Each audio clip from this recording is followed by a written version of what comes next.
പ്രാർത്ഥിക്കാം. സ്നേഹവാനായ ദൈവമേ, സ്വർഗസ്ഥ പിതാവേ, അനുഗ്രഹിക്കപ്പെട്ട ദിവസത്തിന്റെ ധന്യമായ നിമിഷത്തിനായിട്ട് നന്ദിയോടെ സ്തോത്രം ചെയ്യുന്നു. ഇന്ന് നിന്നെ ആരാധിക്കുവാൻ, നിന്നെ മഹത്വപ്പെടുത്തുവാൻ ഒരു തവണ കൂടി അവിടുന്ന് ഞങ്ങളെ സഹായിക്കണമെന്ന് പ്രാർത്ഥിക്കുന്നു. നിന്റെ സ്ഥാനാപതികളായിട്ട് ഈ ലോകത്തിൽ ഞങ്ങളെ അവിടുന്ന് ആക്കി വെച്ചിരിക്കുന്നുവല്ലോ. ഞങ്ങളെ ആക്കി വെച്ചിരിക്കുന്ന സ്ഥാനത്തും ഏൽപ്പിച്ചിരിക്കുന്ന നിയോഗത്തിനും അനുസരിച്ച് മുന്നേറുവാൻ അവിടുന്ന് ഞങ്ങളെ സഹായിക്കണമെന്ന് പ്രാർത്ഥിക്കുന്നു. ഇന്നത്തെ ആരാധനയിൽ ശുശ്രൂഷയിൽ കർത്താവിന്റെ തിരുസാന്നിധ്യം ഞങ്ങളോട് കൂടെ ഇരിക്കണമേ. ഇന്ന് ലോകത്തിന്റെ പല ഭാഗത്ത് നിന്നെ ആരാധിക്കുന്ന നിന്റെ ജനത്തോടു കൂടെ ഇരിക്കണമേ. ഈ ഞങ്ങളുടെ സഭയിലും പലയിടങ്ങളിലായി നിന്നെ ആരാധിക്കുമ്പോൾ നീ ഞങ്ങളോട് കൂടെ ഇരിക്കണമേ. ഞങ്ങളോട് കരുണ തോന്നണമേ. ഇന്നത്തെ ആരാധന ഞങ്ങൾക്ക് ആത്മീയ പ്രചോദനത്തിന് കാരണമാകണമേ. യേശുവിന്റെ നാമത്തിൽ ഞങ്ങളുടെ പ്രാർത്ഥന കരുണയോടെ കേൾക്കണമേ. ആമേൻ. കർത്താവിന്റെ സ്തുതിക്ക് മഹത്വത്തിനുമായി ജ്ഞാനകീർത്തനങ്ങളിൽ 27 പാടി ആരാധന ആരംഭിക്കാം. ജ്ഞാനകീർത്തനങ്ങളിൽ 27.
ക്രമത്തിൽ കമ്മ്യൂണിയൻ സർവീസിന്റെ ആദ്യത്തെ ഭാഗം നമുക്ക് ഉപയോഗിക്കാം.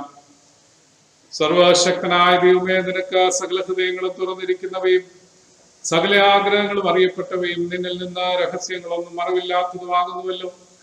ഞങ്ങൾ നിന്നെ പൂർണ്ണമായി സ്നേഹിപ്പാനും നിന്റെ പരിശുദ്ധ നാമത്തെ യോഗ്യമായി മഹത്വപ്പെടുത്തുവാനും നിന്റെ പരിശുദ്ധ ആത്മാവിന്റെ വിശ്വാസത്താൽ ഞങ്ങളുടെ ഹൃദയങ്ങളിലെ നിലവുകളെ ഞങ്ങളുടെ കർത്താവായ യേശു ക്രിസ്തു മൂലം വെടിപ്പാക്കണമേ.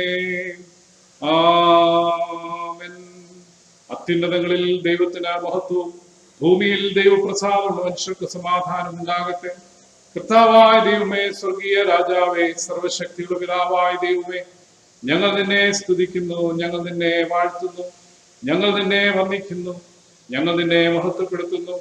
നിന്റെ വലിയ മഹത്വത്തിനായി ഞങ്ങൾ നിനക്ക് സ്തോത്രം ചെയ്യുന്നു. ഏകജാതനാം പുത്രനാകുന്ന യേശു ക്രിസ്തുവാകുന്ന കർത്താവേ, കർത്താവായ ദൈവമേ, പിതാവിന്റെ പുത്ര, ലോകത്തിന്റെ പാപത്തെ ചുമക്കുന്നവനെ, ഞങ്ങളുടെ പ്രാർത്ഥന കൈക്കൊള്ളണമേ. പിതാവായ ദൈവത്തിന്റെ വലത്തുഭാഗത്തിരിക്കുന്നവനെ, ഞങ്ങളോട് കരുണയുണ്ടാകണമേ. നീ മാത്രമല്ലോ പരിശുദ്ധൻ, നീ മാത്രം കർത്താവ്, മശിഹായ നീ മാത്രം പരിശുദ്ധാത്മാവിനോടുകൂടെ പിതാവായ ദൈവത്തിന്റെ മഹത്വത്തിൽ മഹോന്നതൻ ആകുന്നു. ആമേൻ. നമ്മുടെ കർത്താവ് പറഞ്ഞ പ്രകാരം ന്യായപ്രമാണത്തിന്റെയും പ്രവാചകന്മാരുടെയും ചുരുക്കം നമ്മുടെ കർത്താവായ യേശു ക്രിസ്തു അരുളിച്ചെയ്തത് ഇസ്രായേലേ കേൾക്കാം. നമ്മുടെ ദൈവമായ കർത്താവ് ഏക കർത്താവാകുന്നു. നിന്റെ ദൈവമായ കർത്താവിനെ നീ പൂർണ്ണ ഹൃദയത്തോടും പൂർണ്ണാത്മാവോടും പൂർണ്ണ മനസ്സോടും പൂർണ്ണ ശക്തിയോടും കൂടെ സ്നേഹിക്കേണ്ടതാകും. ഇതാകുന്നു ഒന്നാമത്തെ കൽപ്പന. രണ്ടാമത്തേത് അതിനോട് സമമതായത് നിന്റെ കൂട്ടുകാരനെ നിന്നെ പോലെ തന്നെ സ്നേഹിക്കണം. ഇവയിൽ വലുതായ വേറൊരു കൽപ്പനയുമില്ല. ഈ രണ്ട് കൽപ്പനകളിൽ സകല ന്യായ പ്രമാണവും പ്രവാചകന്മാരും അടങ്ങിയിരിക്കുന്നു. കർത്താവേ, ഞങ്ങളോട് കരുണയുണ്ടായി കൽപ്പനയെ കാപ്പാൻ ഞങ്ങളുടെ ഹൃദയങ്ങളെ മണക്കണമേ. കർത്താവിൽ ഏറ്റവും പ്രിയമുള്ളവരെ, ദൈവത്തിന്റെ പരിശുദ്ധ വചനം കേൾപ്പാനും കർത്താവിന്റെ ശരീരരക്തങ്ങളെ കർത്താവിന്റെ കൂട്ടായ്മ ആചരിപ്പാനും നാം ഒരുമിച്ച് വന്നിരിക്കുന്നു. അതിനാൽ നമുക്ക് അതാത് ദിനങ്ങളിൽ ദൈവത്തിന്റെ സന്നിധിയിലേക്ക് നമ്മെ തന്നെ സമർപ്പിച്ചുകൊണ്ട് നമ്മുടെ പാപങ്ങളെ സർവശക്തനായ ദൈവത്തോട് വിനയമായി ഏറ്റുപറയാം. നമ്മുടെ പാപങ്ങളെ കുറിച്ച് നേരായും താല്പര്യമായും മനസ്സാന്തരപ്പെട്ട് നമ്മുടെ കൂട്ടുകാരോട് പ്രിയവും സ്നേഹവുമായിരുന്നു ദൈവത്തിന്റെ കൽപ്പനകൾ അനുസരിച്ചുകൊണ്ടും മേലാൽ അവന്റെ വിശുദ്ധ വഴികളിൽ കൂടി നടന്നുകൊണ്ടും പുതിയ ജീവിതം നയിക്കുവാൻ നിശ്ചയിച്ചിരിക്കുന്ന നാം നമ്മുടെ കർത്താവായ യേശുക്രിസ്തു മൂലം അവനോട് പുതുതായി നിരപ്പാക്കപ്പെടേണ്ടതിന് സർവശക്തനായ ദൈവത്തോട് താഴ്മയായി നിങ്ങളുടെ പാപങ്ങളെ ഏറ്റുപറവിൻ. ചേർന്ന് പ്രാർത്ഥിക്കാം. സ്വർഗസ്ഥ പിതാവേ, ഞങ്ങൾ നിനക്ക് ഞങ്ങളുടെ അയൽക്കാർക്കും വിരോധമായി പാപം ചെയ്തിരിക്കുന്നു എന്ന് ഏറ്റുപറയുന്നു. ഞങ്ങൾ പ്രകാശത്തിലല്ല ഇരുട്ടിലത്രേ നടന്നിരിക്കുന്നത്. ഞങ്ങൾ കർത്താവിന്റെ നാമം ഉച്ചരിക്കുന്നെങ്കിലും ഞങ്ങൾ അനീതി വിട്ടകന്നിട്ടില്ല. ഞങ്ങളോട് കരുണയുണ്ടാകണമേ. യേശുക്രിസ്തു നിമിത്തം ഞങ്ങളുടെ സകല പാപങ്ങളും ഞങ്ങളോട് ക്ഷമിക്കണമേ. നിന്റെ പരിശുദ്ധാത്മാവിനാൽ ഞങ്ങളെ വെടിപ്പാക്കണമേ. ഞങ്ങളുടെ മനസാക്ഷികളെ ഉണർത്തണമേ. മറ്റുള്ളവരോട് ഹൃദയപൂർവ്വം ക്ഷമിപ്പാൻ തക്ക പ്രാപ്തി ഞങ്ങൾക്ക് നൽകണമേ. നിന്റെ നാമത്തിന്റെ മഹത്വത്തിനായി ജീവന്റെ പുതുക്കത്തിൽ മേലാൽ നിന്നെ സേവിപ്പാൻ ഞങ്ങൾക്ക് കൃപ നൽകണമെന്ന് ഞങ്ങളുടെ കർത്താവായ യേശുക്രിസ്തു മൂലം ഞങ്ങൾ അപേക്ഷിക്കുന്നു. ആമേൻ. സത്യമായി ക്രിസ്തുവിൽ കൂടി തങ്ങളിലേക്ക് തിരിയുന്ന എല്ലാവരോടുമുള്ള ദൈവത്തിന്റെ കൃപാവഴികൾപ്പിൽ അധ്വാനിക്കുന്നവരും ഭാരം ചുമക്കുന്നവരുമായുള്ളവരെ എല്ലാവരും എന്റെ അടുക്കൽ വരുകയും ഞാൻ നിങ്ങളെ ആശ്വസിപ്പിക്കും. തന്റെ ഏകജാതനായ പുത്രനിൽ വിശ്വസിക്കുന്നവനും നശിച്ചു പോകാതെ നിത്യജീവൻ പ്രാപിക്കേണ്ടതിന് ദൈവം അവനെ നൽകുവാൻ തക്കവണ്ണം ലോകത്തെ സ്നേഹിച്ചു. ക്രിസ്തുയേശു പാപികളെ രക്ഷിപ്പാൻ ലോകത്തിൽ വന്നു എന്നുള്ളത് വിശ്വാസ്യവും എല്ലാവരും അംഗീകരിപ്പാൻ യോഗ്യവുമായ വചനം തന്നെ. ഒരുത്തൻ പാപം ചെയ്തുവെങ്കിലോ നീതിമാനായ യേശു ക്രിസ്തു എന്ന കാര്യസ്ഥൻ നമുക്ക് പിതാവിന്റെ അടുക്കലുണ്ട്. അവൻ നമ്മുടെ പാപങ്ങൾക്ക് പ്രായശ്ചിത്തമാകുന്നു. മനഃപൂർവമായ മാനസാന്തരത്തോടും സത്യവിശ്വാസത്തോടും തങ്ങളിലേക്ക് തിരികെയും തങ്ങളുടെ സഹോദരോട് ക്ഷമിക്കുകയും ചെയ്യുന്ന എല്ലാവർക്കും പാപമോചനം നൽകുമെന്ന് തന്റെ മഹാകരുണയാൽ വാഗ്ദത്തം ചെയ്തിരിക്കുന്ന സ്വർഗസ്ഥ പിതാവായ സർവശക്തിയുള്ള ദൈവം നമ്മുടെ കർത്താവായ യേശുക്രിസ്തു മൂലം നിങ്ങളോട് കരുണയുണ്ടായി നിങ്ങളുടെ സകല പാപങ്ങളെയും ക്ഷമിച്ച് അവയിൽ നിന്ന് നിങ്ങളെ വിടുവിച്ച് സകല നന്മയിൽ ഉറപ്പിച്ച് ബലപ്പെടുത്തി നിങ്ങളെ നിത്യജീവങ്കിലേക്ക് പ്രവേശിപ്പിക്കട്ടെ. ആമേൻ. ദൈവമേ, നിനക്ക് സ്തോത്രം.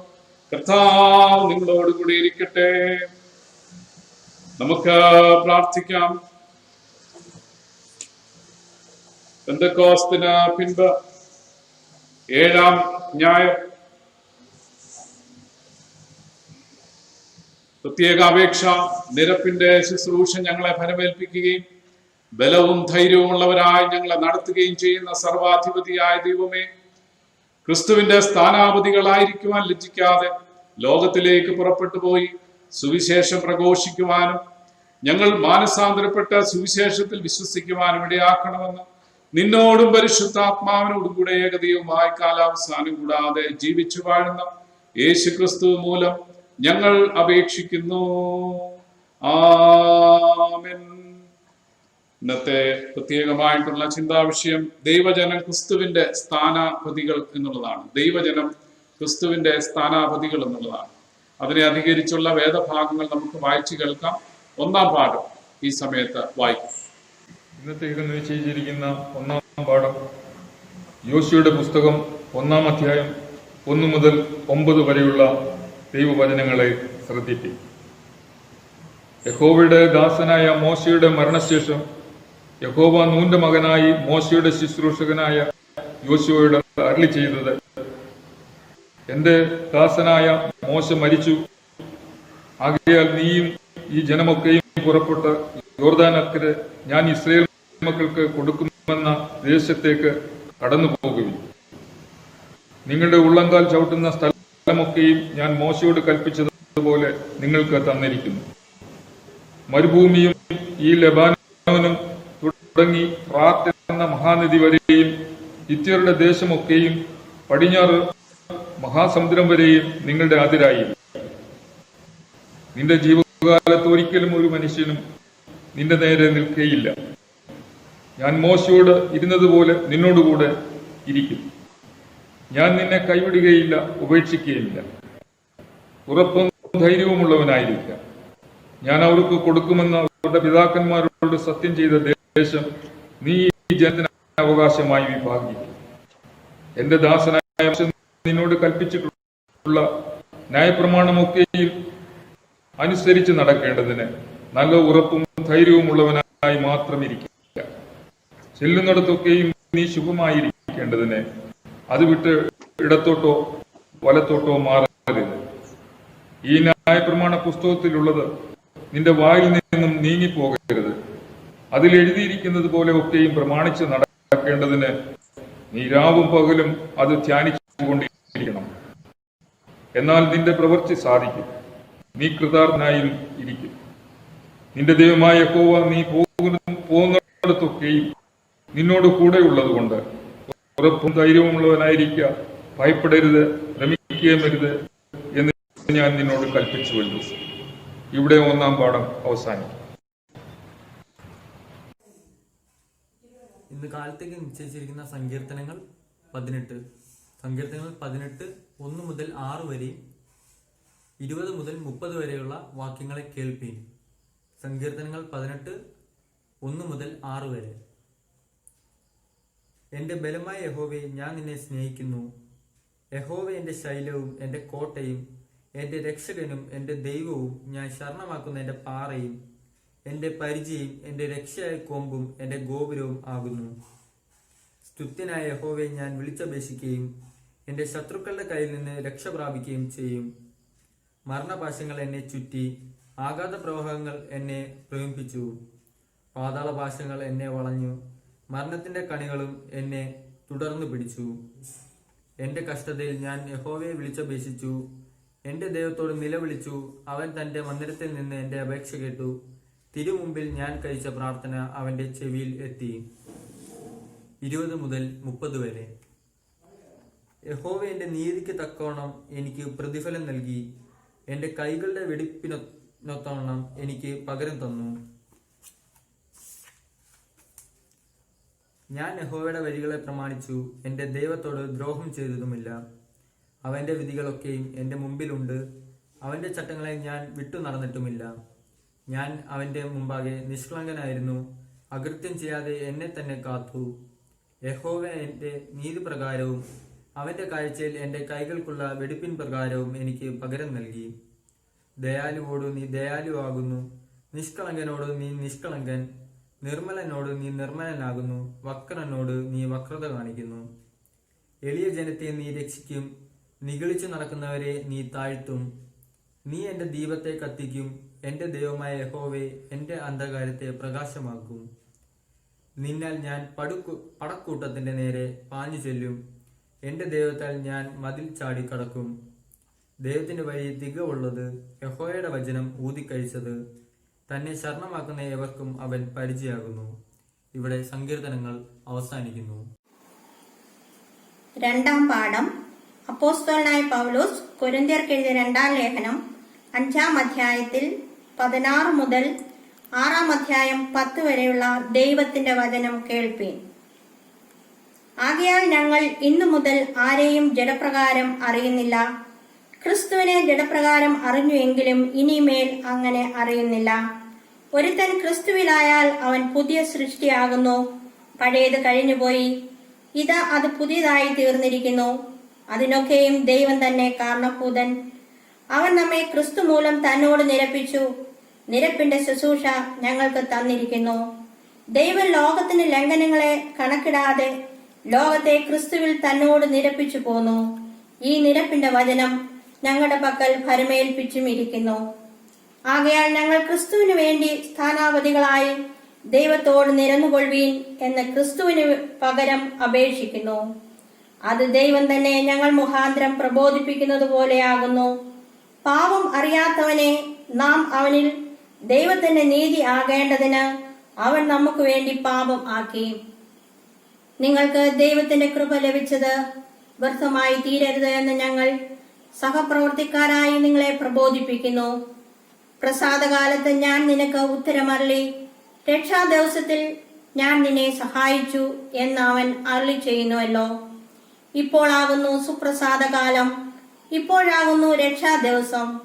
ശുശ്രൂഷയ്ക്ക് ആക്ഷേപം വരാതിരിക്കേണ്ടതിന് ഞങ്ങൾ ഒന്നിലും ഇടർച്ചയ്ക്ക് ഹേതു കൊടുക്കാതെ സകലത്തിലും ഞങ്ങളെ തന്നെ ദൈവത്തിന്റെ ശുശ്രൂഷകന്മാരായി കാണിക്കുന്നു.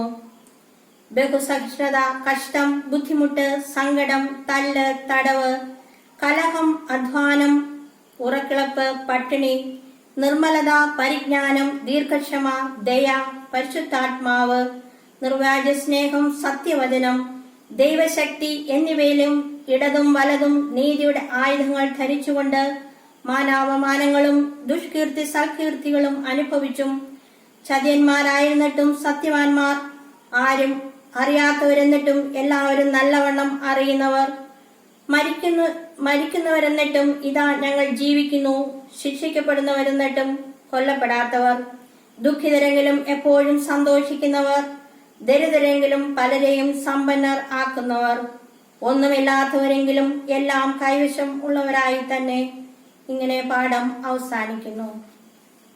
വിശുദ്ധ സുവിശേഷം വിശുദ്ധ മർക്കോസ് എഴുതിയ സുവിശേഷം 6-ാം അധ്യായം 7 മുതൽ 13 വരെയുള്ള ദൈവത്തിന്റെ തിരുവചനങ്ങളെ ശ്രദ്ധിപ്പിൻ.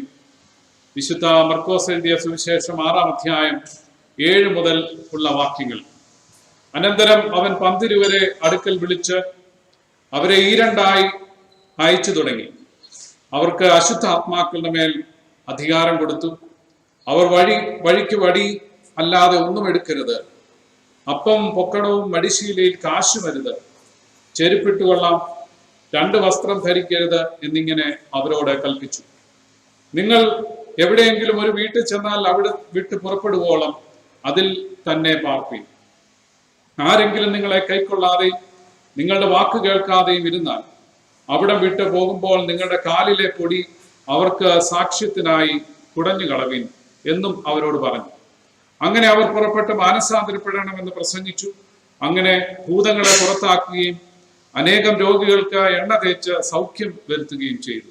നാം വായിച്ചത് യേശുക്രിസ്തുവിന്റെ ജീവനുള്ള സുവിശേഷം. ക്രിസ്തുവേ, നിനക്ക് സ്തുതി ഉണ്ടായിരിക്കട്ടെ. കീർത്തനം 187 പാഠം. കീർത്തനം 187. Yeah.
പിതാവിന്റെയും പുത്രന്റെയും പരിശുദ്ധാത്മാവിന്റെയും നാമത്തിൽ തന്നെ ആമേൻ.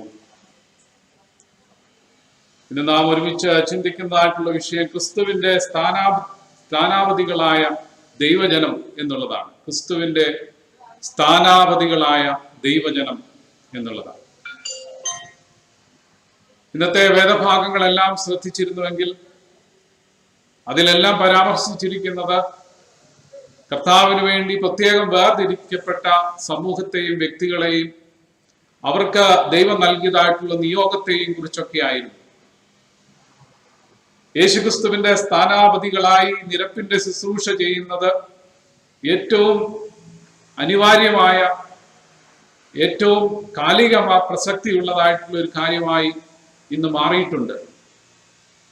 എല്ലാ ഇടങ്ങളിലും എല്ലാ മേഖലയിലും പ്രതിസന്ധികളും പ്രശ്നങ്ങളും ഉരുണ്ടുകൂടുമ്പോൾ അതിന്റെ മധ്യത്തിൽ ദൈവം അവന്റെ സ്ഥാനാപതികളായിട്ട് ആക്കി വെച്ചിരിക്കുന്ന ദൈവത്തിൽ നിന്നും തന്റെ നിയോഗത്തെ വളരെയധികം പ്രതീക്ഷിക്കുന്നു എന്നുള്ളതാണ് നമുക്ക് കാണേണ്ടത്. പൗലോസ് കൊരിന്ത്യർക്ക് പ്രബോധനം നൽകുമ്പോൾ നിരപ്പിന്റെ ശുശ്രൂഷ സഭയുടെ അജണ്ടയിൽ സഭയുടെ ഏറ്റവും പ്രധാനപ്പെട്ട നിയോഗമായിട്ട് എടുത്തു പറയുന്നുണ്ട്. ഇന്നത്തെ ലേഖന ഭാഗത്ത് നമ്മളത് കണ്ടതാണ്. അതിന് കാരണം ഇന്നത്തെ അനിശ്ചിതത്വം നിറഞ്ഞതായിട്ടുള്ള ഈ ലോകത്തിൽ ഏറ്റവും അനിവാര്യമായിട്ടുള്ളത് അനുരഞ്ജനത്തിന്റെ ശുശ്രൂഷ ദൈവത്തിന്റെ സ്ഥാനാപതികളായിട്ടുള്ള, ദൈവത്തിന്റെ അംബാസഡേഴ്സ് ആയിട്ടുള്ള നാം ചെയ്യുക എന്നുള്ളതാണ്.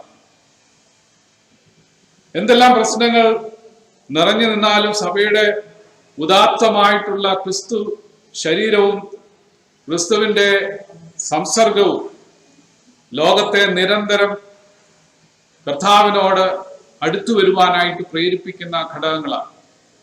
അതുകൊണ്ട് ക്രിസ്തുവിന്റെ സ്ഥാനാപതികളാണ് കർത്താവിലേക്ക് ഈ ലോകത്തെ അടുപ്പിക്കുന്നതായിട്ടുള്ള ഏറ്റവും പ്രേരക ശക്തി എന്നുള്ളത് മനസ്സിലാക്കാനായിട്ട് സാധിക്കും. അതുകൊണ്ട് തന്നെ ഇന്നത്തെ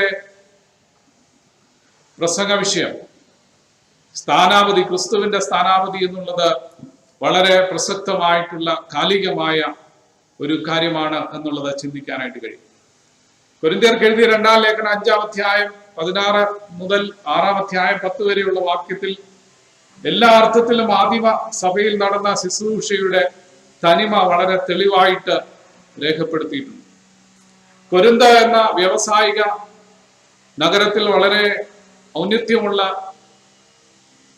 സാമ്പത്തികമായിട്ട് വളരെയധികം ഉന്നതിയിൽ നിൽക്കുന്ന പട്ടണത്തിൽ ഏറ്റവും ചൈതന്യവത്തായിട്ടുള്ള സഭ സ്ഥാപിച്ചെടുത്തത് പൗലോസിന്റെ ശുശ്രൂഷയും നിയോഗത്തോടുള്ള പ്രതിബദ്ധതയുമായിരുന്നു എന്നുള്ളത് നാം വായിച്ച് മനസ്സിലാക്കുന്ന കാര്യമാണ്. സുവിശേഷം ഏറ്റവും ശക്തിയോടെ പ്രഘോഷിക്കുകയും അവിടെ സഭയുടെ ഒരു ശൃംഖല തന്നെ, ഒരു നെറ്റ്വർക്ക് തന്നെ സ്ഥാപിക്കുവാൻ അപ്പോസ്തലനായ വിശുദ്ധ പൗലോസിന് സാധിച്ചു എന്നുള്ളതാണ് ഏറ്റവും പ്രധാനപ്പെട്ടതായിട്ടുള്ള ഒരു കാര്യം. ഇന്നും വളരെ പ്രസക്തമായിട്ടുള്ള ഒരു കാര്യമാണ് നെറ്റ്വർക്കിംഗ്, ശൃംഖല ഉണ്ടാക്കുക.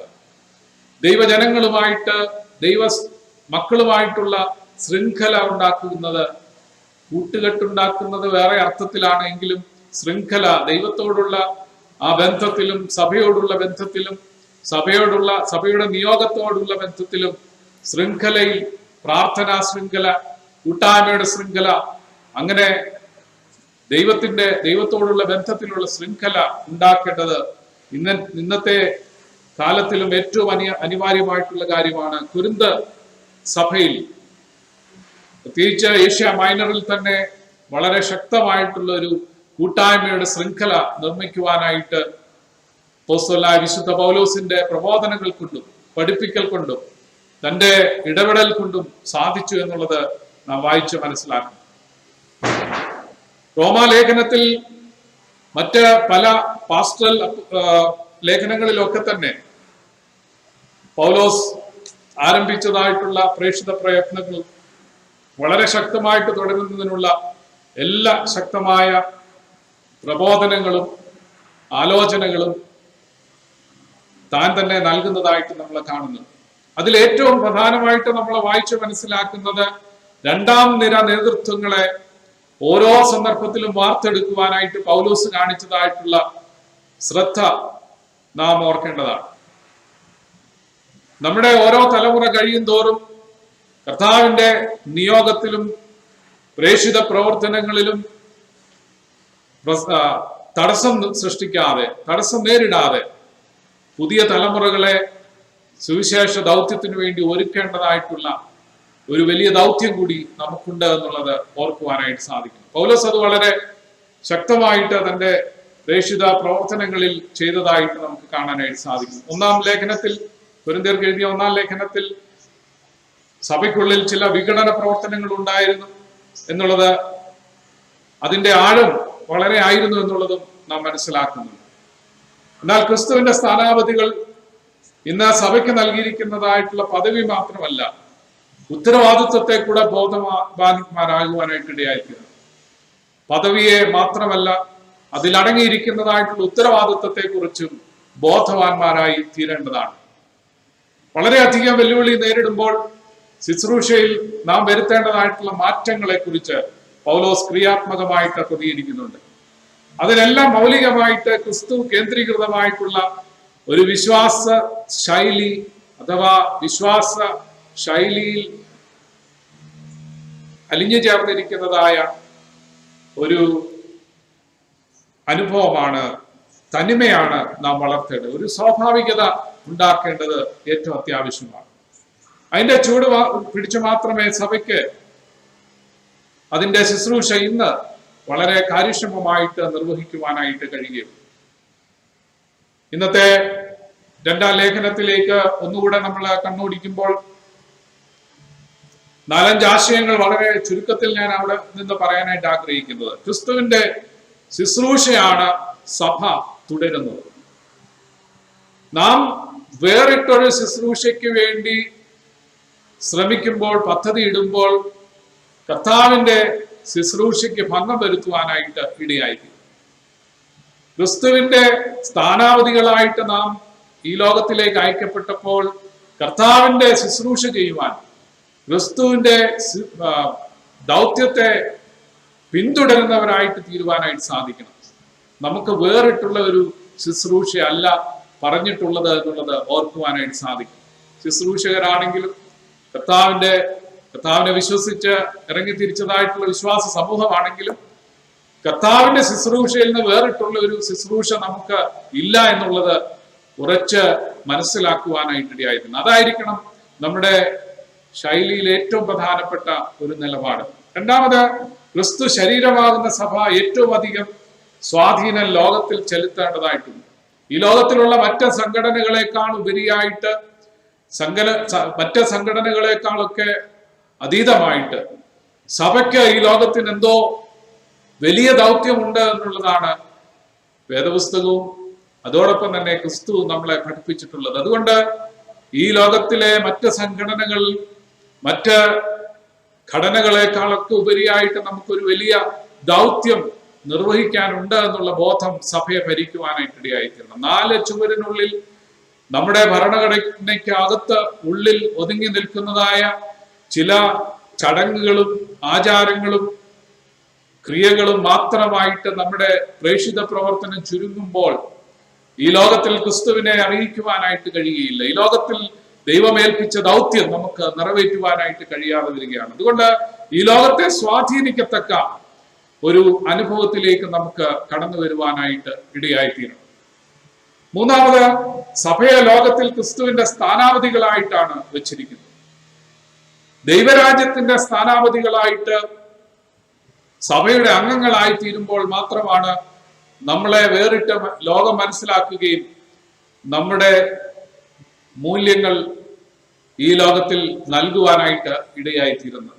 അഴിമതിയും സ്വജനപക്ഷപാതവും സ്വാർത്ഥതയും കൂട്ടുകെട്ടുകളും രാഷ്ട്രീയപരമായിട്ടുള്ള ക്രമമില്ലായ്മയും ഒക്കെ ലോകത്തെ ബാധിച്ചുകൊണ്ടിരിക്കുമ്പോൾ സഭ അതിൽ നിന്ന് വേറിട്ട് നിൽക്കുവാനായിട്ട് കഴിയുമ്പോൾ മാത്രമാണ് ക്രിസ്തുവിന്റെ സ്ഥാനാവധികളായിട്ട് തീരുവാനായിട്ട് സാധിക്കും. ഈ ലോകത്തിൽ സ്ഥാനത്തിനു വേണ്ടിയും അധികാരത്തിന് വേണ്ടിയും അതിൽ നിന്ന് ലഭിക്കുന്ന ലാഭത്തിന് വേണ്ടിയും ലോകം ഓടിക്കൊണ്ടിരിക്കുമ്പോൾ അതിൽ നിന്ന് വ്യത്യസ്തമായിട്ട് ക്രിസ്തീയ സ്ഥാനാപതികൾക്ക് ഈ ലോകത്തെ സ്വാധീനിക്കുവാൻ വ്യത്യസ്തമായ കാര്യങ്ങൾ ഉണ്ടാകും.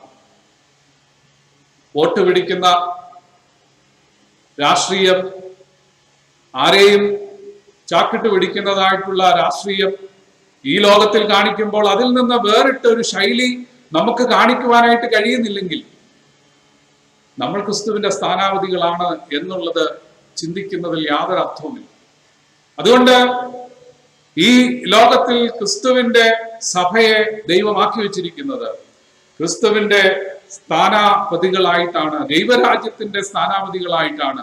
ദൈവരാജ്യത്തിന്റെ മൂല്യങ്ങൾ ഈ ലോകത്തിൽ നൽകുവാനായിട്ട് ആണ് എന്നുള്ളത് ഓർക്കുവാനായിട്ട് സാധിക്കുന്നു. ഇങ്ങനെയൊക്കെ ചെയ്തില്ലെങ്കിൽ എങ്ങനെയാണ് ഇലക്ഷനിൽ ജയിക്കുക എന്നുള്ള ചോദ്യത്തിന് ക്രിസ്തുവിന്റെ സ്ഥാനാപതിക്ക് വേറിട്ട ഒരു ആശയവും വേറിട്ടതായിട്ടുള്ള ഒരു നിലപാടും ഉണ്ടാകുവാനായിട്ട് ഇടയായിത്തീരണം. ക്രിസ്തുവിന്റെ സഭയുടെ ദൗത്യവും ക്രിസ്തുവിന്റെ സഭയുടെ മൂല്യവും നിലനിർത്തുവാനായിട്ട് നമുക്ക് ഇടയായിത്തീരണം. നാലാമതായിട്ട് അനുരഞ്ജനത്തിന്റെ ശുശ്രൂഷ തന്നെയാണ് സഭ ചെയ്യേണ്ടത്.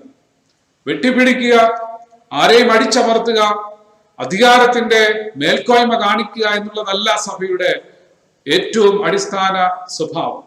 പിന്നെയോ എവിടെയൊക്കെ പ്രശ്നങ്ങളുണ്ടോ അവിടെയൊക്കെ പാലം പണിയുവാൻ, നിരപ്പിന്റെ ശുശ്രൂഷ ചെയ്യുവാൻ, ജനങ്ങളെ പണിയുന്ന അനുഭവത്തിലേക്ക് നമ്മെ ദൈവം തമ്പുരാൻ ആഹ്വാനം ചെയ്യുകയാണ്. അതിനുവേണ്ടിയാണ് ദൈവം നമ്മളെ ഈ ലോകത്തിലാക്കി വെച്ചിരിക്കുന്നത്, നിരപ്പിന്റെ ശുശ്രൂഷ ചെയ്യുവാനായിട്ട്.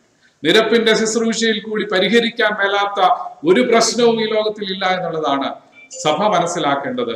സഭ ആ വെല്ലുവിളിയെ നേരിടുവാനായിട്ട് കഴിയുമ്പോഴാണ് ആർജവത്തോടെ എല്ലാ പ്രശ്നങ്ങളെയും നേരിടുവാനും അതിൽ ഇടപെടുവാനായിട്ടും കഴിയുന്നത്. അല്ലെങ്കിൽ മറ്റുള്ള ശൈലിയിൽ, മറ്റുള്ള ഘടനയിൽ, അധികാരത്തിന്റെ എല്ലാ ഘടനകളും ഉപയോഗിച്ചുകൊണ്ട് നമുക്ക് പ്രശ്നങ്ങൾക്ക് പരിഹാരം വരുത്തുവാനായിട്ട് ശ്രമിക്കുമ്പോൾ ഈ ലോകത്തോട് ചേർന്ന് പോകുന്നതായിട്ടുള്ള ഒരു അനുഭവമാണ് നമുക്ക് കാണാനായിട്ട് സാധിക്കുന്നത്. അഞ്ചാമതായിട്ട് ദൈവരാജ്യ സമൂഹത്തിന് നാന്ദി കുറിക്കുന്നതായിട്ടുള്ള അനുഭവമാണ് inaugurating the kingdom of God. അതാണ് ദൈവം നമ്മളെ കുറിച്ച് ആഗ്രഹിക്കുന്നത്. ഓൾറെഡി യേശു കർത്താവ് ആരംഭിച്ചതായിട്ടുള്ള ദൈവരാജ്യത്തിന്റെ പ്രവർത്തനങ്ങൾക്ക് നാന്ദി കുറിക്കുവാനായിട്ട്, അത് തുടർന്നുകൊണ്ട് അഭംഗുരം മുന്നേറുവാനായിട്ട് ദൈവം നമ്മളെ കുറിച്ച് ആഗ്രഹിക്കുന്നു. 3 പ്രധാനപ്പെട്ട കാര്യങ്ങൾ പറഞ്ഞ് എന്റെ വാക്കുകളെ അവസാനിപ്പിക്കാം. സഭയ്ക്ക് 3 പ്രധാനപ്പെട്ട മാതൃകകൾ ഉണ്ടെന്നാണ് പറയുക. 1 മിസ്റ്റിക് മാതൃക, 2 സാമൂഹിക മാതൃക, 3 കൗദാശികമായിട്ടുള്ള മാതൃക. ഈ 3 തലങ്ങളിലാണ് സഭയെ നമുക്ക് സ്ഥാനാപതി എന്നുള്ള നിലയിൽ ചിന്തിക്കുവാനായിട്ട് സാധിക്കുന്നത്. ദൈവത്തിന്റെ പ്രതിനിധി എന്നുള്ള നിലയിൽ ഈ 3 തലങ്ങളിൽ നമുക്ക് ചിന്തിക്കുവാനായിട്ട് നമുക്ക് സാധിക്കണം. ഇന്നത്തെ വേദഭാഗങ്ങൾ നമ്മുടെ ചിന്തയ്ക്ക് വേണ്ടി എടുക്കുമ്പോൾ അതിലെല്ലാം പ്രധാനമായിട്ട് ദൈവജനവും ദൈവം പ്രത്യേകമായിട്ട് വേർതിരിച്ച വ്യക്തികളെ കുറിച്ച് നമുക്ക് കാണാനായിട്ട് സാധിക്കുന്നു. അതിലേക്ക് നമുക്ക് പോകാം. 3 പ്രധാനപ്പെട്ട ചിന്തകൾ പെട്ടെന്ന് ഞാൻ പറയാനായിട്ട് ആഗ്രഹിക്കുന്നു. 1, ക്രിസ്തുവിന്റെ സ്ഥാനാപതികൾ ദൈവരാജ്യ മൂല്യമുള്ളവരായിരിക്കും. മുമ്പേ ഞാൻ പറഞ്ഞതുമായിട്ട് ചേർന്ന് പോകുന്നതാകാം, എങ്കിലും 3 പ്രധാനപ്പെട്ട കാര്യങ്ങളെ ഒന്നുകൂടെ വരച്ചു കാണിച്ച് ഞാൻ എൻ്റെ വാക്കുകളെ അവസാനിപ്പിക്കാം. 1, ക്രിസ്തുവിന്റെ സ്ഥാനാപതികൾ ദൈവരാജ്യ മൂല്യമുള്ളവരായിരിക്കണം. ദൈവജനം എന്നത് 2 പദങ്ങളിലാണ് പുതിയ നിയമത്തിൽ രേഖപ്പെടുത്തിയിട്ടുള്ളത്. 1 ലാവോസ് എന്നുള്ള പദം. ലാവോസ് എന്ന് പറഞ്ഞു കഴിഞ്ഞാൽ ഒരു പ്രത്യേക ശുശ്രൂഷയ്ക്കായിട്ട് വേർതിരിക്കപ്പെട്ടതായിട്ടുള്ള ഒരു ജനം. 2 ഒക്ലോസ് എന്നുള്ള വാക്കാണ്. അത് ക്രിസ്തുവിനെ പ്രത്യാശപൂർവം പിന്തുടരുന്നവർ. ഈ 2 തരത്തിലാണ് ശുശ്രൂഷ സമൂഹത്തെ, ദൈവജനത്തെ നമുക്ക് കാണാനായിട്ട് സാധിക്കുന്നത്. ഇത് 2 നൽകുന്നതായിട്ടുള്ള ഊർജം കടന്നു വരുന്നത് വരുവാനുള്ള പ്രത്യാശയിലാണ് എന്നുള്ളത് കാണാനായിട്ട് സാധിക്കും. ഈ ലോകത്തിൽ എന്തെങ്കിലും സ്ഥാനം ലഭിക്കുന്നതോ, ഈ ലോകത്തിൽ നമ്മൾ എന്തെങ്കിലും നേടുന്നതോ, ഈ ലോകത്തിൽ മാത്രം പ്രത്യാശ വെച്ചിരിക്കുന്നെങ്കിൽ നാം സകല മനുഷ്യരിലും അരിഷ്ടന്മാരാകട്ടെ അത്രേ എന്നുള്ളതാണ് സങ്കീർത്തകൻ പറയുന്നത്. അതുകൊണ്ട് ഈ ലോകത്തിൽ മാത്രം പ്രത്യാശ വെക്കുന്നവരല്ല, അതിനപ്പുറമായിട്ട് പ്രത്യാശ വെക്കുന്നതായിട്ടുള്ള ആ പ്രത്യാശയിൽ നിന്ന് ലഭിക്കുന്നതായിട്ടുള്ള ഊർജം നമ്മുടെ പ്രവർത്തനത്തിന് സജ്ജരാക്കുവാൻ നമ്മളെ സഹായിക്കുന്നു എന്നുള്ളതാണ് ദൈവരാജ്യ മൂല്യമുള്ളവരുടെ പ്രത്യേകത. അതുകൊണ്ട് ദൈവരാജ്യ മൂല്യം ഉയർത്തിപ്പിടിക്കുമ്പോൾ എന്തെങ്കിലും ലഭിക്കുന്നോ, എന്തെങ്കിലും നഷ്ടം വരുന്നോ, ഇതൊന്നും നമ്മൾ ഗണിക്കേണ്ടതായിട്ടുള്ള ആവശ്യമില്ല. ഇതൊന്നും പരിഗണിക്കാതെ ദൈവരാജ്യത്തിന്റെ മൂല്യങ്ങൾ ഉയർത്തിപ്പിടിച്ചുകൊണ്ട് ദൈവത്തിന്റെ പ്രതിനിധികളായിട്ട് അഥവാ ദൈവത്തിന്റെ സ്ഥാനാപതികളായി, ക്രിസ്തുവിന്റെ സ്ഥാനാപതികളായിട്ട് ഈ ലോകത്തിലായിരിക്കുവാനാണ് ദൈവം നമ്മളെ കുറിച്ച് ആഗ്രഹിക്കുന്നത്. ലൂക്കോസിന്റെ സുവിശേഷത്തിൽ യേശു തന്നെയാണ് ദൈവരാജ്യം പ്രായോഗികമായി പ്രത്യേകമായിട്ട് പ്രഖ്യാപിക്കുന്നത്. പ്രായോഗികമായി ദൈവരാജ്യത്തെ വരച്ചു കാണിക്കുവാനായിട്ട് നമുക്ക് സാധിക്കുന്നു. അങ്ങനെ പരമാർത്ഥമായിട്ട് ദൈവരാജ്യത്തിന്റെ മൂല്യങ്ങൾ ഉൾക്കൊണ്ടുകൊണ്ട് ഈ ലോകത്തിൽ നാം പ്രവർത്തിക്കുകയാണെങ്കിൽ ഈ ലോകത്തിന് രൂപാന്തരം ഉണ്ടാകുന്നത് നമുക്ക് കാണുവാനായിട്ട് സാധിക്കും. ഈ ലോകത്തിൽ വെച്ച് തന്നെ കാണാനായിട്ട് സാധിക്കും. എന്നാൽ നമ്മുടെ പ്രത്യാശ വരാനിരിക്കുന്ന അനുഭവത്തെ കുറിച്ചാണ് എന്നുള്ളതും കൂടി ഓർക്കുവാനായിട്ട് സാധിക്കണം.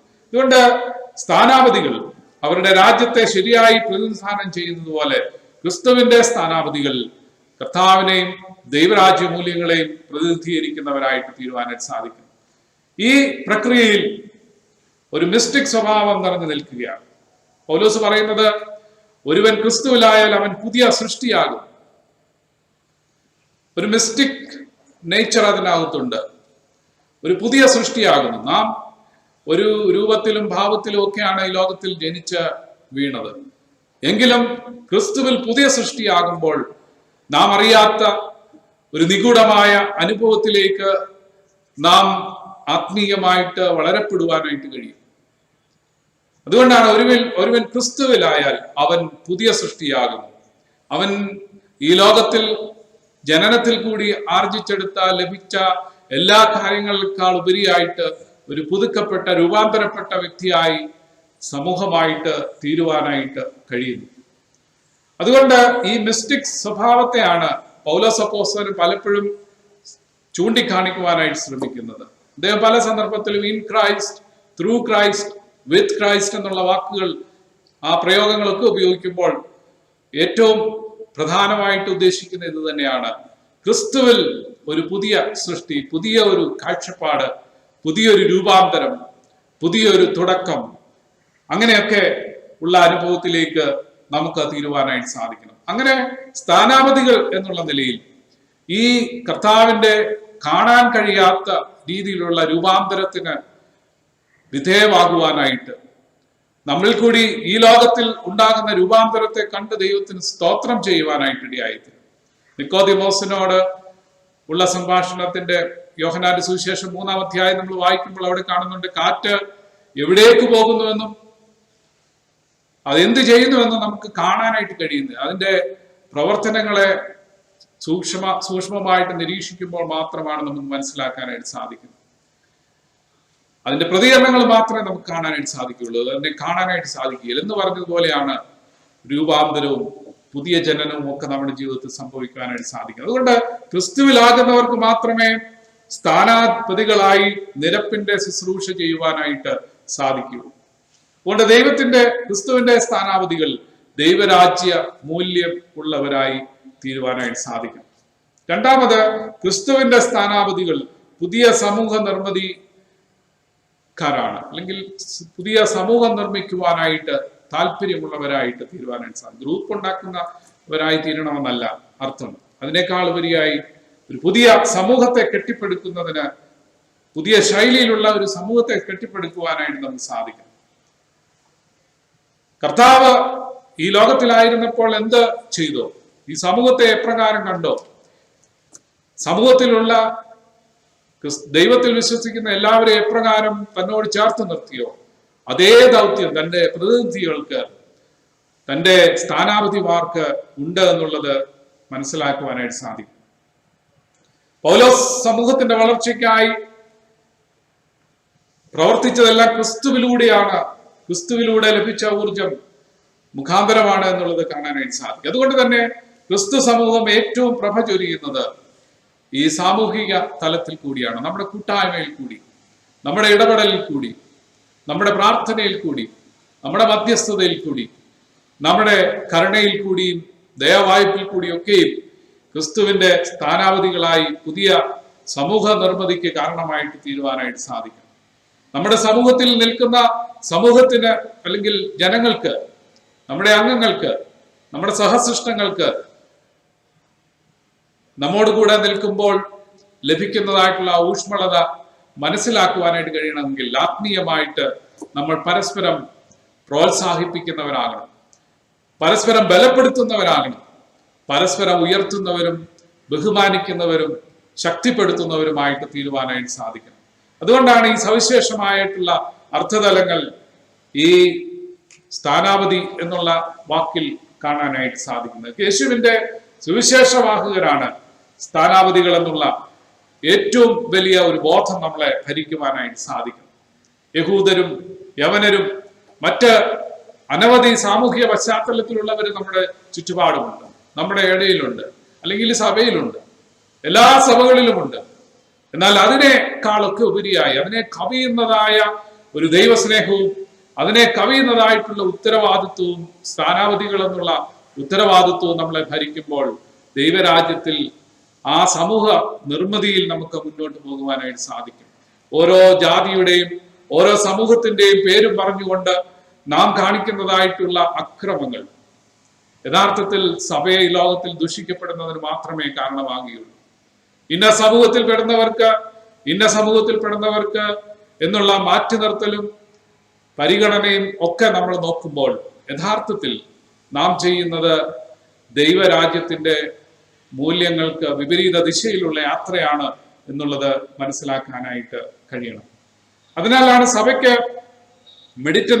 മെഡിറ്ററേനിയൻ തീരങ്ങളിലും ഏഷ്യ മൈനറിലും വളരെ വേഗം വളരുവാനായിട്ട് സാധിച്ചത്. അവിടെ യവനന്മാരുണ്ടായിരുന്നു, യഹൂദന്മാരുണ്ടായിരുന്നു, മറ്റ് സമൂഹത്തിൽപ്പെട്ടവരുണ്ടായിരുന്നു. എന്നാൽ നാനാ സമൂഹത്തിൽപ്പെടുന്നവരെല്ലാവരും ഒരുപോലെ ഊഷ്മളത അനുഭവിച്ചത് സഭയുടെ സംസർഗത്തിലായിരുന്നു, സഭയുടെ കൂട്ടായ്മയിലായിരുന്നു, സഭയുടെ വചനഘോഷണത്തിലും സഭയുടെ സംസർഗത്തിലും കമ്മ്യൂണിയനിലുമായിരുന്നു എന്നുള്ളത് ഓർക്കാൻ. അവർ ഒരുമിച്ച് അപ്പം നുറുക്കുമ്പോൾ, അവരൊരുമിച്ച് പ്രാർത്ഥിക്കുമ്പോൾ, അവരൊരുമിച്ച് സമൂഹത്തിന്റെ പരോപകാരങ്ങളിൽ ഇടപെടുമ്പോൾ അവർക്കുണ്ടായതായിട്ടുള്ള ആ സംതൃപ്തിയും പ്രചോദനവുമാണ് സഭ അഗ്നിനാളം പോലെ അല്ലെങ്കിൽ കാട്ടുതീ പോലെ ഏഷ്യ മൈനറിലും മെഡിറ്ററേനിയൻ തീരങ്ങളിലും ഒക്കെ വ്യാപിക്കുവാനായിട്ടിടയായി തീർന്നത്.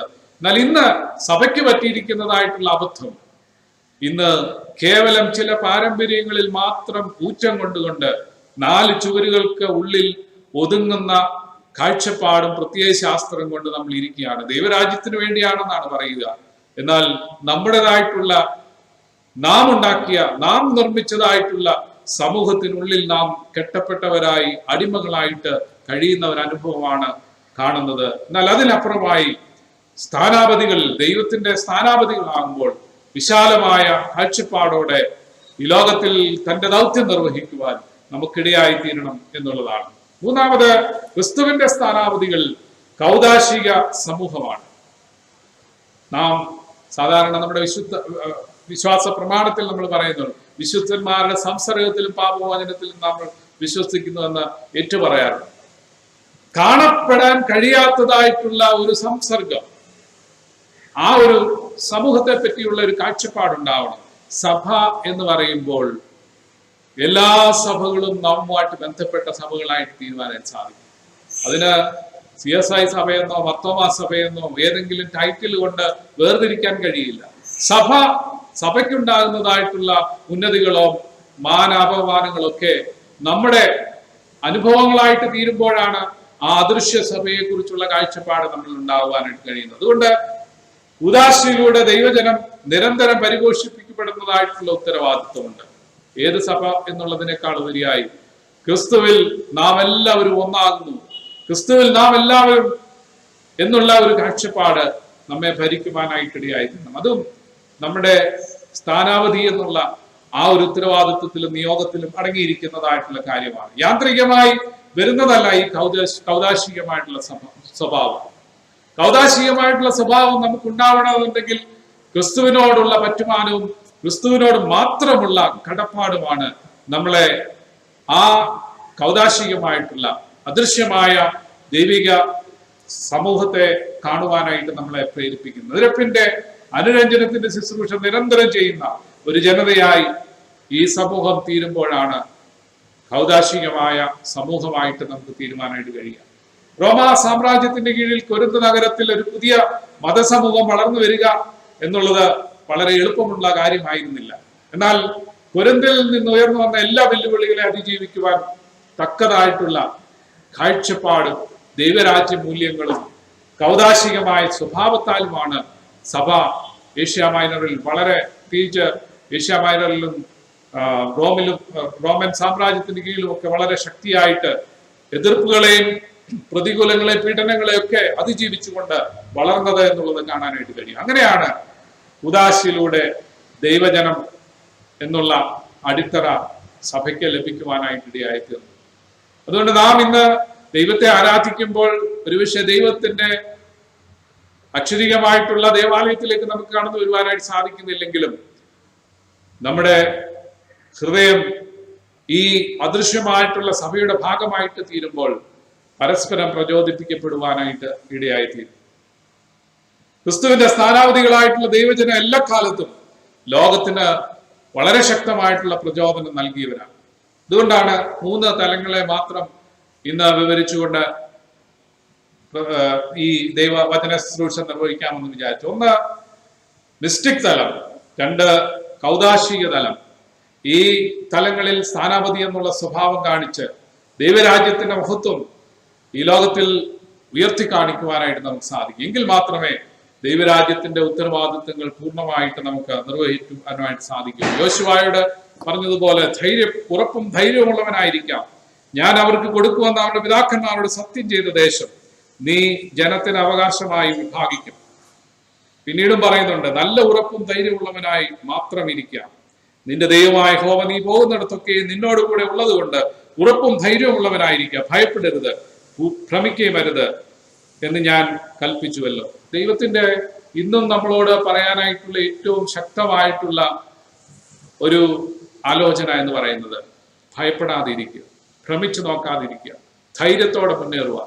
നമുക്ക് ലോക്ക്ഡൗൺ ആയാലും ട്രിപ്പിൾ ലോക്ക്ഡൗൺ ആയാലും പ്രതിസന്ധികൾ വളരെയധികം ഉണ്ടായാലും ദേവാലയം തുറക്കുവാനായിട്ട് കുറച്ചുകൂടെ താമസിച്ചാലും ഈ ആത്മീയ വീര്യം നമ്മൾ കെട്ടുപോകാതെ കർത്താവിൽ ആശ്രയിച്ചുകൊണ്ട് നാം ദൃശ്യമായിട്ടുള്ള സമൂഹത്തിന്റെ ഭാഗമാകുമ്പോഴും അദൃശ്യമായിട്ടുള്ള സമൂഹത്തിന്റെയും കൂടെ ഭാഗമാകുന്നു എന്നുള്ളത് ഓർത്തുകൊണ്ട് ദൈവം നമ്മളെ ഏൽപ്പിച്ചിരിക്കുന്നതായിട്ടുള്ള സനാതന മൂല്യങ്ങളെല്ലാം പാലിച്ചുകൊണ്ടും നിലനിർത്തിക്കൊണ്ടും നമുക്ക് മുന്നേറുവാനായിട്ട് സാധിക്കണം. ഇന്ന് സഭ മറ്റുള്ളവരുടെ മുമ്പിൽ നോക്കുകുത്തികളായിട്ട് പലപ്പോഴും തീരാറുണ്ട്.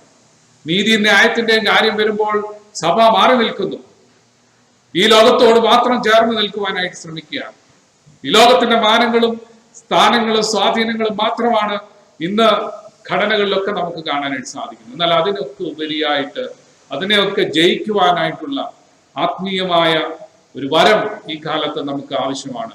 ഇന്ന് നമുക്ക് തെരഞ്ഞെടുപ്പുകളും അതിന്റെ കോലാഹലങ്ങളൊക്കെ നമ്മൾ കണ്ടുകൊണ്ടിരിക്കുകയാണ്. എന്തിനാണ് ഇതുപോലുള്ള കോലാഹലങ്ങളെന്ന് മനസ്സിലാകുന്നില്ല. ദൈവത്തിന്റെ സ്ഥാനാവധികളെന്ന് നമ്മൾ പറയുമ്പോൾ അതിനെ ഈ ലോകത്തിന്റെ ഘടനയിൽ കൂടി അരക്കിട്ടുറപ്പിക്കുവാനായിട്ട് ശ്രമിക്കും തോറും നാം ലോകത്തോട് ചേർന്നു പോകുന്നവരായിട്ട് തീരും. ലോകത്തിന്റെ മൂല്യങ്ങളുമായിട്ട് നമ്മൾ ഒത്തുപോയി കഴിയുമ്പോൾ വീണ്ടും നമുക്ക് സ്ഥാനാവധികൾ എന്നുള്ള ഉത്തരവാദിത്വം നിറവേറ്റുവാനായിട്ട് കഴിയാതെ വരും. അത് ഈ ലോകത്തിൽ ക്രിസ്തുവിന്റെ സഭ സ്വാധീനിക്കപ്പെടുവാൻ ഉള്ള സാധ്യത കുറയുന്ന അനുഭവത്തിലേക്ക് വരുവാനായിട്ട് കഴിയും. അതുകൊണ്ട് നമ്മെ ഏൽപ്പിച്ചിരിക്കുന്ന എല്ലാ ദൗത്യങ്ങളിലും ഉത്തരവാദിത്വങ്ങളിലും നാം കർത്താവിന്റെ പ്രതിനിധികളാണ്. കർത്താവ് നമ്മളെ അയച്ചിരിക്കുന്നു. നമ്മളെ അയച്ചിരിക്കുന്ന സ്ഥാനത്ത് നാം അല്ലാതെ വേറെ ആരും പ്രവർത്തിക്കാനില്ല എന്നുള്ള ഉത്തരവാദിത്വത്തോടെ ഉറപ്പോടും ധൈര്യത്തോടും യോശുവയെ പോലെ ഒരു പുതിയ നേതൃത്വത്തെ വളർത്തുവാനായിട്ട് പഴയ കാര്യങ്ങളൊക്കെ നമുക്ക് പറയാനായിട്ടുണ്ടാവാം. എങ്കിലും നമ്മുടെ ഉത്തരവാദിത്വം പുതിയ തലമുറകളെ കർത്താവിന്റെ വേലയിലും കർത്താവിന്റെ ദൗത്യത്തിലും ഉറപ്പിക്കുവാനായിട്ട് ഇടയായിത്തീരുന്നു. മോശ കഴിഞ്ഞ യോശുവ, അതിനുശേഷം അനേകരെ ദൈവം കാലാകാലങ്ങളിൽ എടുത്ത് ഉപയോഗിച്ചുകൊണ്ടിരിക്കുകയാണ്. നാം അതിനെ അനുവദിച്ചില്ലെങ്കിലും ദൈവം എടുത്ത് ഉപയോഗിച്ചുകൊണ്ടിരിക്കുകയാണ്. അനേകരെ സ്വമേധയാ സുവിശേഷകരെ ഒക്കെ ദൈവം എടുത്ത് ഉപയോഗിച്ചുകൊണ്ടിരിക്കുന്നു. അതുകൊണ്ട് കർത്താവിന് ചെയ്യാൻ പറ്റാത്ത കാര്യമൊന്നുമല്ല. എങ്കിലും ദൈവം നമ്മളെ ഏൽപ്പിച്ചിരിക്കുന്ന ദൗത്യങ്ങൾ ഉത്തരവാദിത്വത്തോടെ ചെയ്യുവാനായിട്ട് നമുക്ക് സാധിക്കണം. പൗലോസിനെ പോലെ പൗലോസ് പറയുന്നത് പോലെ നിരപ്പിന്റെ ശുശ്രൂഷ നമുക്ക് ചെയ്യുവാനായിട്ട് സാധിക്കുന്നു. എല്ലാ ദിവസവും നിരപ്പിന്റെ ശുശ്രൂഷ നമ്മുടെ മനസ്സിൽ എപ്പോഴും ഉണ്ടാകുവാനായിട്ട് സാധിക്കണം. അതിന് ദൈവത്തിന്റെ പരിശുദ്ധാത്മാ നമ്മെ സഹായിക്കുമാറാകട്ടെ. ഈ കാലഘട്ടത്തിൽ പ്രത്യേകിച്ച് ഈ രോഗബാധകളൊക്കെ നിറഞ്ഞു നിൽക്കുന്നതായിട്ടുള്ള ഒരു കാലഘട്ടത്തിൽ ദൈവം നമ്മിൽ നിന്നൊരു വ്യത്യസ്തമായ പ്രതികരണം പ്രതീക്ഷിക്കുന്നു. അതോടൊപ്പം തന്നെ ഈ ലോകവും നമ്മിൽ നിന്ന് വ്യത്യസ്തമായ ഒരു പ്രതികരണം പ്രതീക്ഷിക്കുന്നു എന്നുള്ളത് ഓർത്തുകൊണ്ട് ധൈര്യത്തോടെ ഉറപ്പുള്ളവരായി മുന്നേറുവാൻ ദൈവത്തിന്റെ പരിശുദ്ധാത്മാവ് നമ്മെ ഓരോരുത്തരെയും സഹായിക്കുമാറാകട്ടെ. ഇപ്പോൾ പിതാവായ ദൈവത്തിനും പുത്രനായ ദൈവത്തിനും പരിശുദ്ധാത്മാവായ ദൈവത്തിനും സകല ബഹുമാനവും മഹത്വവും കാലാവസാനം കൂടാതെ ഉണ്ടായിരിക്കുമാറാകട്ടെ. ആമേൻ. നമ്മുടെ വിശ്വാസത്തിന്റെ സംഗതികളെ നിത്യാവിശ്വാസ പ്രമാണത്തിൽ കൂടി നമുക്ക് പ്രഖ്യാപിക്കാം. നിത്യാവിശ്വാസ പ്രമാണം. സർവശക്തിയുള്ള പിതാവായി ആകാശവും ഭൂമിയും കാണപ്പെടുന്നവയും കാണപ്പെടാത്തവയുള്ള സകലത്തെയും സൃഷ്ടിച്ചവനായ ഏകദൈവത്തിൽ ഞാൻ വിശ്വസിക്കുന്നു. ദൈവത്തിന്റെ ഏകജാതനായ പുത്രനായി ഏകകർത്താവായ യേശു ക്രിസ്തുവിലും ഞാൻ വിശ്വസിക്കുന്നു. അവൻ സർവ്വലോകങ്ങൾക്ക് മുമ്പേ തന്റെ പിതാവിൽ നിന്ന് ജനിപ്പിക്കപ്പെട്ടവൻ, ദൈവത്തിൽ നിന്ന് ദൈവം, പ്രകാശത്തിൽ നിന്ന് പ്രകാശം, സത്യദൈവത്തിൽ നിന്ന് സത്യദൈവം, ജനിപ്പിക്കപ്പെട്ടവൻ ഉണ്ടാക്കപ്പെട്ടവനല്ല, പിതാവിനോട് ഏകത്വമുള്ളവൻ, അവനാൽ സകലവും ഉണ്ടായി. അവൻ മനുഷ്യരായ നമുക്ക് നമ്മുടെ രക്ഷയ്ക്ക് വേണ്ടി സ്വർഗത്തിൽ നിന്നിറങ്ങി പരിശുദ്ധാത്മാവിനാൽ കന്യകമറിയിൽ നിന്ന് അവതരിച്ച് മനുഷ്യനായി തീർന്നു. പൊന്തിയോസ് പീലാത്തോസിന്റെ കീഴിൽ നമുക്ക് വേണ്ടി ക്രൂശിക്കപ്പെട്ടു. അവൻ കഷ്ടപ്പെട്ടു, അടക്കപ്പെട്ടു, തിരുവഴുത്തുകളിൻ പ്രകാരം 3-ാം ദിവസം ഉയർത്തെഴുന്നേറ്റു, സ്വർഗത്തിലേക്ക് കയറി പിതാവിന്റെ വലത്തുഭാഗത്തിരിക്കുന്നു. അവൻ ജീവനുള്ളവരെയും മരിച്ചവരെയും ന്യായവിധിപ്പാൻ മഹത്വത്തോടെ വീണ്ടും വരും. അവന്റെ രാജ്യത്തിന് അവസാനം ഉണ്ടാകുകയില്ല. കർത്താവും ജീവിപ്പിക്കുന്നവരും പിതാവിൽ നിന്ന് പുത്രനിൽ നിന്നും പുറപ്പെടുന്നവനും പിതാവിനോടും പുത്രനോടും കൂടെ വന്ദിക്കപ്പെട്ട് മഹത്വപ്പെടുന്നവനും പ്രവാചകരെ കൊണ്ട് പറയിച്ചവനുമായ പരിശുദ്ധാത്മാവിൽ ഞാൻ വിശ്വസിക്കുന്നു. കാതോലികവും അപ്പോസ്തോലികവുമായ ഏകവിശുദ്ധ സഭയിൽ ഞാൻ വിശ്വസിക്കുന്നു. പാപമോചനത്തിനുള്ള ഏക ബപ്തിസ്മയെ ഞാൻ അനുസരിക്കുന്നു. മരിച്ചവരുടെ പുനരുത്ഥാനത്തിലും വരുവാൻ ലോകത്തിലെ ജീവനും ഞാൻ കാത്തിരിക്കുന്നു. ആമേൻ. സമയത്ത് ഒരു പാട്ട് പാടാം. കീർത്തനം 264. കീർത്തനം 264.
നമുക്ക് പ്രാർത്ഥിക്കാം. പ്രാർത്ഥനയ്ക്കായിട്ട് നമ്മുടെ തലകളെ വണക്കാം. ഒരു വിശുദ്ധ ദിവസം കൂടി ദൈവത്തെ ആരാധിപ്പാൻ തക്കോണം ദൈവം നമുക്ക് നൽകിയ ഭാഗ്യത്തെ ഓർത്ത് ദൈവത്തിന് സ്തോത്രം ചെയ്യാം. പരിമിതികൾ പലതും ഉണ്ടെങ്കിലും കർത്താവിന്റെ സ്നേഹത്തിൽ, കർത്താവിനോടുള്ള പ്രതിബദ്ധതയിൽ ദൈവം നമ്മളെ വിളിച്ചു എന്നുള്ള ബോധത്തിൽ ആരാധിക്കുവാനും പ്രാർത്ഥിക്കുവാനും മറ്റുള്ളവരെ ഓർക്കുവാനും ദൈവം നമുക്ക് നൽകുന്ന അവസരത്തിനായിട്ട് നന്ദിയോടെ സ്തോത്രം ചെയ്യാം. ഒരു പ്രാവശ്യം കൂടി ദൈവം നമ്മളെ ഏൽപ്പിച്ചിരിക്കുന്ന ഉത്തരവാദിത്വത്തെ കുറിച്ച് ഓർത്തുണരാം. ദൈവത്തിന്റെ സ്ഥാനാവധികളായി, ദൈവത്തിന്റെ ജനമായി, ക്രിസ്തുവിന്റെ സഭയായി, കൗദാശിക സമൂഹമായിട്ട് ഈ ലോകത്തിൽ ദൈവം നമ്മെ ആക്കി വെച്ചിരിക്കുമ്പോൾ നാം ആഗ്രഹിക്കാത്ത നിലയിൽ കൂടി, നാം വിചാരിക്കാത്ത ശക്തിയും തേജസ്സും രൂപാന്തരവും നമ്മിൽ പകർന്ന് നടത്തുവാൻ മതിയാകുന്ന പരിശുദ്ധാത്മാവിനാൽ നയിക്കപ്പെട്ട് മുന്നേറുവാൻ ഈ നാളുകളിലും അവിടുന്ന് സഹായിക്കണമെന്ന് നമുക്ക് പ്രാർത്ഥിക്കാം. നമ്മുടെ ആരാധനകളും നമ്മുടെ ഇടപാടുകളും നമ്മുടെ നേതൃത്വവും ഈ ലോകത്തിന് നൽകുന്നതായിട്ടുള്ള എല്ലാ മാതൃകകളും കാലികമായിട്ട് തീരുവാൻ, ഈ ലോകത്തിന് ക്രിസ്തുവിന്റെ സുവിശേഷത്തെ മനസ്സിലാക്കുന്ന അനുഭവത്തിലേക്ക് നമ്മുടെ എല്ലാ കാര്യങ്ങളും ചെയ്യുവാൻ തക്കണം. ദൈവമേ, അവിടുന്ന് ഞങ്ങളെ സഹായിക്കണമേ എന്ന് നമുക്ക് പ്രാർത്ഥിക്കാം. ഓരോ ദിവസവും രോഗികളുടെ എണ്ണം വർദ്ധിച്ചുകൊണ്ടിരിക്കുന്നു. ലോകത്തിന്റെ പല ഭാഗത്തും പല രീതിയിലുള്ള പ്രശ്നങ്ങൾ നിറഞ്ഞുകൊണ്ടിരിക്കുന്നു. പ്രശ്നങ്ങൾക്ക് യാതൊരു കുറവുമില്ല. എന്നാൽ ദൈവസ്നേഹത്തിലും ദൈവത്തിന്റെ കൃപയിലും നിറഞ്ഞു ജീവിപ്പാൻ ഈ നാളുകൾ ദൈവത്തിന്റെ മക്കളാകുന്ന നമ്മളെ ദൈവം നടത്തേണ്ടതിനു വേണ്ടി, സഹായിക്കേണ്ടതിനു വേണ്ടി, കൂടുതൽ ആത്മീയ വരത്താൽ നിറയ്ക്കേണ്ടതിനു വേണ്ടി, അനുരഞ്ജനത്തിന്റെ ശുശ്രൂഷ ചെയ്യുവാൻ ദൈവമേ അവിടുന്ന് ഞങ്ങളെ സഹായിക്കണമെന്ന് പ്രാർത്ഥിക്കാം. ഞങ്ങളുടെ ചെറിയ പരിധികളിൽ, ഞങ്ങളുടെ കുടുംബങ്ങളിൽ, ഞങ്ങളുടെ വ്യക്തിബന്ധങ്ങളിൽ, ഞങ്ങളുടെ കുടുംബ ബന്ധങ്ങളിൽ ഒക്കെ ഉണ്ടാകുന്ന വിള്ളലുകളൊക്കെ നിരപ്പിന്റെ ശുശ്രൂഷയിൽ കൂടി പരിഹരിക്കുവാൻ, അങ്ങനെ ഈ ലോകത്തിനും മാറ്റമില്ലാത്ത സുവിശേഷത്തിന്റെ രൂപാന്തരത്തിന്റെ അനുഭവം പ്രഘോഷിക്കുവാനും പ്രാവർത്തികമാക്കുവാനും ദൈവമേ അവിടുന്ന് ഞങ്ങളെ സഹായിക്കണമെന്ന് നമുക്ക് പ്രാർത്ഥിക്കാം. നമ്മുടെ സഭയെ ഏൽപ്പിച്ച് പ്രാർത്ഥിക്കാം.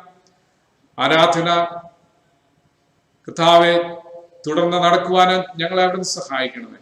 ദേവാലയത്തിൽ കടന്നു വരുവാനുള്ള നല്ല നിമിഷങ്ങളെ അവിടുന്ന് നൽകണമേ.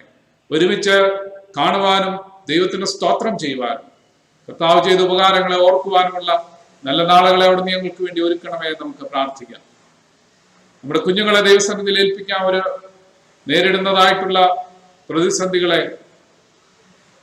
സമചിത്തതയോടെ നേരിടുവാനും കർത്താവിൽ വിശ്വാസം അർപ്പിച്ചുകൊണ്ട് ഈ പ്രതിസന്ധികൾക്ക് അതീതമായിട്ടുള്ള വ്യത്യാസങ്ങൾ മുന്നേറുവാൻ ദൈവമേ അവരെയും അവിടുന്ന് സഹായിക്കണമേ. ദൈവം ഞങ്ങൾക്ക് തന്നിരിക്കുന്നതായിട്ടുള്ള സുവിശേഷത്തിന്റെ കാഴ്ചപ്പാടുകൾ ഞങ്ങളുടെ തലമുറയ്ക്ക് നൽകുവാൻ തക്കവണ്ണം അവിടുന്ന് സഹായിക്കണം. ഞങ്ങളുടെ ഉത്തരവാദിത്വങ്ങളൊക്കെ അവരിലും ഏൽപ്പിക്കുവാനും അവരെ വളർത്തുവാൻ കർത്താവേ അവിടുന്ന് ഞങ്ങളെ സഹായിക്കുന്ന സഭയായി ഞങ്ങൾക്ക് ഞങ്ങളുടെ തലമുറകളെ കുറിച്ചുള്ള കാഴ്ചപ്പാട് നൽകണമേ എന്ന് നമുക്ക് പ്രാർത്ഥിക്കാം. സ്കൂളുകളെ ഏൽപ്പിച്ച് പ്രാർത്ഥിക്കാം. മറ്റ് സ്ഥാപനങ്ങളെയൊക്കെ ഏൽപ്പിച്ച് പ്രാർത്ഥിക്കാം. വളരെ പ്രതിസന്ധിയിൽ കൂടി എല്ലാ മേഖലയും കടന്നു പോകുന്നു. സാമ്പത്തികമായിട്ട് ബുദ്ധിമുട്ട് അനുഭവിക്കുന്ന അനേകര് നമ്മുടെ ഇടയിൽ വർദ്ധിച്ചു വളരുന്നു. നാമും വളരെയധികം പ്രതിസന്ധിയിൽ കൂടി കടന്നു പോകുന്നു.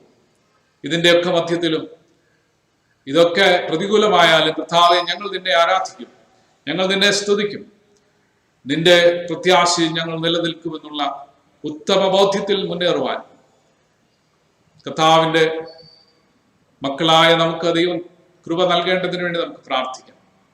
പരിശുദ്ധാത്മാവിന്റെ വലിയ കവിഞ്ഞൊഴുക്ക് ഈ നാളുകളിൽ ദൈവം ഞങ്ങൾക്ക് നൽകണമേ.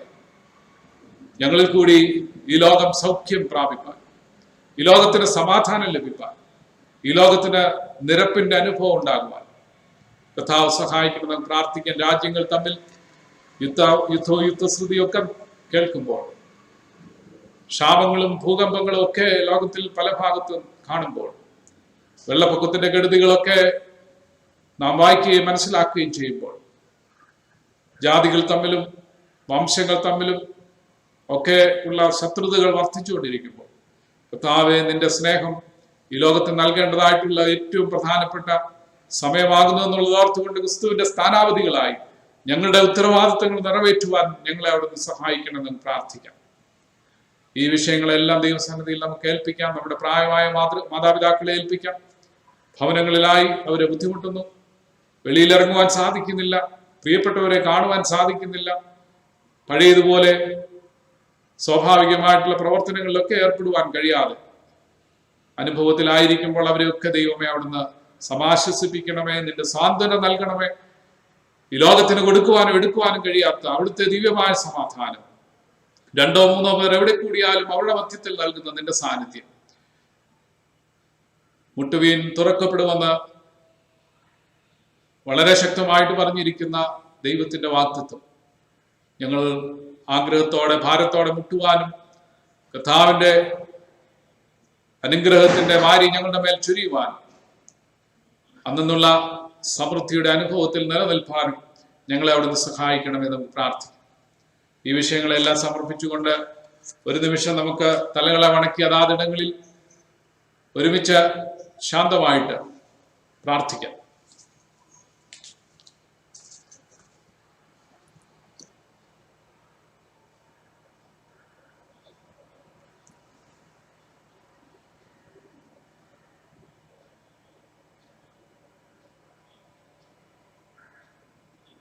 എത്ര നല്ലവൻ മതിയായവൻ, എന്നെ കരുതുന്ന കർത്തനവൻ.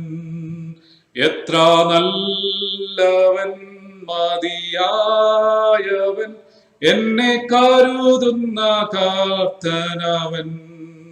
എന്റെ ആവശ്യങ്ങൾ എല്ലാം അറിഞ്ഞിടുന്ന ഏറ്റവും അടുത്ത സഹായകൻ താൻ.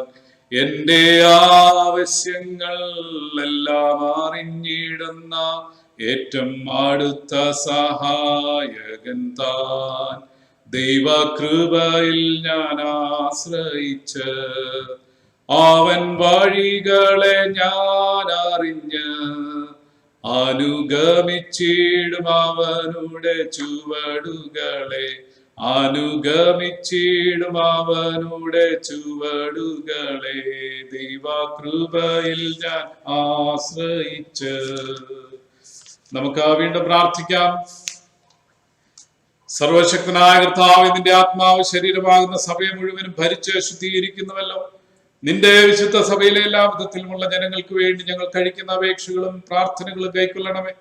അതിലുള്ള ഓരോരുത്തരും അവനവന്റെ വിളിയിലും ശുശ്രൂഷയിലും നിന്നെ സത്യത്തോടും ഭക്തിയോടും സേവിക്കേണ്ടതിന് ഞങ്ങളുടെ കർത്താവിന്റെ രക്ഷിതാവുമായ യേശുക്രിസ്തു മൂലം കൃപ അരുളണമേ. ആമേൻ. നമുക്കെല്ലാവർക്കും ചേർന്ന ക്രിസ്തീയ ഗീതങ്ങളിൽ 16 പാടാം. ക്രിസ്തീയ ഗീതങ്ങളിൽ 16. നിങ്ങൾക്ക് മ്യൂട്ടൊന്നും ചെയ്യേണ്ടതായിട്ടുള്ള ആവശ്യമില്ലല്ലോ. പുസ്തകം തുറന്ന് വളരെ ഉച്ചത്തിൽ നിങ്ങൾക്ക് പാടാം. അതാതിടങ്ങളിൽ നിന്ന് ഗീതം 16 പാടാം.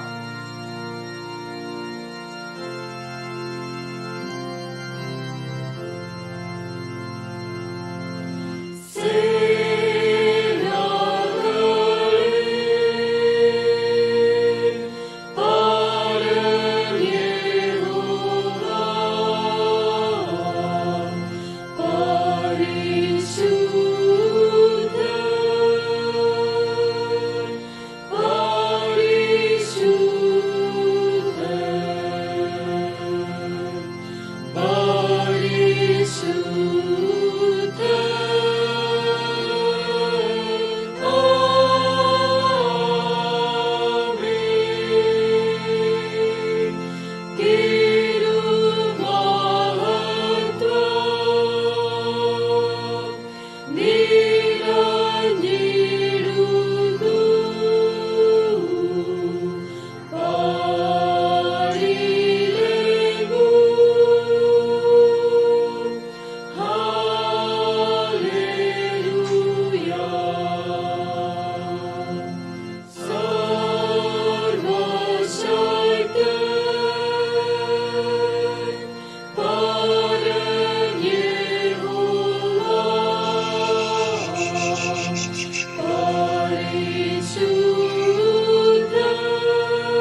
സമാധാനത്തോടെ ആശീർവാദം കൈക്കൊള്ളാം.